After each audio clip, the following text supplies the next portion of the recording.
guys, AnimeOVO here. Today is chapter 11 of Shoji X Reader. Small filler. There's a little bit of filler in this chapter to help make the other chapters make sense. Enjoy! They're on the floor. You had no clue where you are. You were tied to a chair and unable to move. You suddenly see the door swing open. You looked up to see a tall male with black spiked hair and purple scars surrounding his face and arms. He scoffed at you when he saw you on the floor. You were unable to move because you were still tied to a chair. He walked over to you and easily picked up the chair and set it upright. "Quit crying, I can hear you from the next room over," he said as he began to walk away. "Who do you think you are?" you said. He smirked and turned around. "You tell me," he said, then walked out, closing the door behind him. You had been struggling for a long time, and nothing was working. You had had enough. You were sick of this. You needed to get out somehow. You grabbed the chain attached to your wrist and turned it into a key, and it fell to the floor. You got up out of the chair, and you grabbed the key and ran over to the door and unlocked it. Shigaraki noticed you running out of the room. He glares over at Dabi.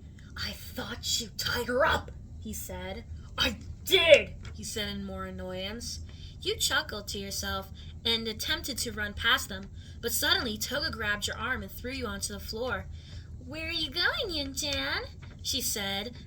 She nearly sliced your arm open, but Dabi stopped her. "Toga, you hurt Shigaraki." She sighed and stepped away from you. Then Dabi grabbed your hair and dragged you back to your prison. He tied your arms together so you couldn't reach them, and he put you in the corner and left again, locking the door. You groaned in frustration. How the hell were you going to get out of this now? Time skip. It had been a week, or 2, or 3. You had lost count. You were weak. It had been so long. You were tied in an uncomfortable position, and they still hadn't figured out how to crack you. One day, all of a sudden, there was a loud bang coming from the outside. "Heroes? No way!" you heard faintly from the door. It sounded like Dabi. There were more and more noises getting louder for about an hour, until you heard your homeroom teacher bang on the door. "Yin, are you in there?" Instead of his usual bored tone, he actually had some emotion in his voice. "Mr. Aizawa, I'm in here," you called out.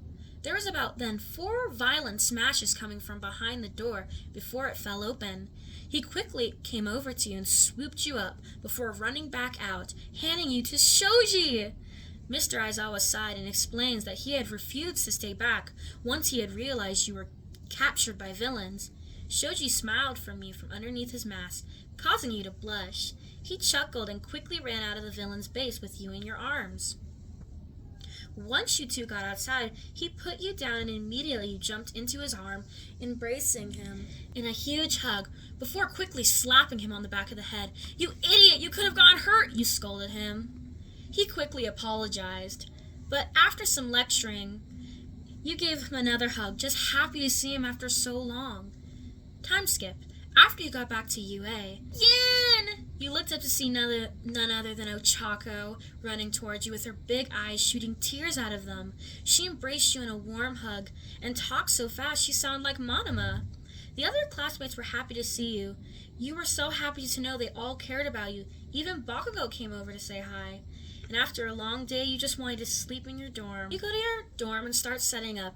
It takes you a few hours, and when you still weren't done at 9 p.m., you ran over to Shoji's dorm. He was opening a door, so you quickly jumped on his back. "What?" he said, stunned, causing you to laugh. "Relax. Dude, it's just me." He sighed and looked back at you. "You scared me, Yin." He let out a small chuckle before asking what you needed. "So, my dorm's not set up yet, and I need a place to sleep. Do you mind if I sleep in your dorm again?" "I don't care where, I just need sleep," you said. He nodded his head and continued opening the door with you still on his back. You two cuddled for about an hour and watched TV. You were so happy just to be back in his arms. After hours, Shoji had fallen asleep. You pretended to sleep for a little bit before knowing he was in a deep sleep to sit up. You look over at him with immense guilt about what you were going to do. You walk over to his desk and write a goodbye note. Your heart felt really heavy, like it was rocks in your chest. You placed the note by his bed once you were done, even though you knew that you told people that they didn't get to you and you stayed strong. But was it a facade? You didn't know what to do. Your mind was conflicted, and they really did get to you, but you didn't want to worry your friends. But at first, you thought it didn't get to you, and you thought you were okay, but the more as it went on, the more it lingered in your mind. You walk over to the window, glancing one more time at Shoji's sleeping form, before you muttered, "Goodbye, Shoji. I'm sorry," before you jumped out of the window and disappeared into the night. Once you found an alleyway, suddenly a purple portal opened up, and you see Shigaraki standing there.